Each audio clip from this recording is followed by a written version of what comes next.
መን ቅድሚ ያለው መን ድሕሪ ያለው ኣየገድሰንን እዩ ምኽንያቱ ህይወተይ ክልውጥ ፃዕርዓር ዝብል ሰብ እምበር ምስ ሰባ ዝወዳደር ሰብ ኣይኮንኩን ብለካ ለኽዐካ ዘረባታት ንድሓር ንኽምለስ ዝገብረኒ መስምዕ እዝኒ የብለይ ምኽንያቱ ናይ ልበይ ባህግታትን ሕልምታትን ከዳምፅ እየ ዝደሊ ብድሕረይ ኮይኖም ስለ ናተይ ዝሓለፈ ታሪኸይ ዝበቕሱን ዝሓምዩን በፍጽም ኣይሰምዖምን እየ ምኽንያቱ ትማሊ ዝነበርኩ ኣነ ሎሚ ዘለኹ ኣነ ዓብዪ ኣፈላላይ ኣለዎ ስለዚ ናይ ትማሊ ማንነተይ እምበር ናይ ሎሚ ማንነተይ ኣይፈልጥዎን ኢኹም ኩሉ ግዜ ኣብ ዘይጠቅም ቦታን ስራሕን ግዜ ኣየጥፍእን እየ ምኽንያቱ ዘለኒ ግዜ ነቲ ሕልመይን ባህግታተይን ንኸሳኽዐሉ ዝመደብክዎ ግዜ እዩ ዘለኒ ስለዚ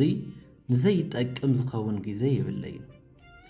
ስሕተተይና ሓጢኣተይ እናቐፀሩ ኣብ ፍርዲ ዘውዕሉኒ ሰባት ምንም ክብሎም ኣይኽእልን ካብ ሓጢኣተይና ካብ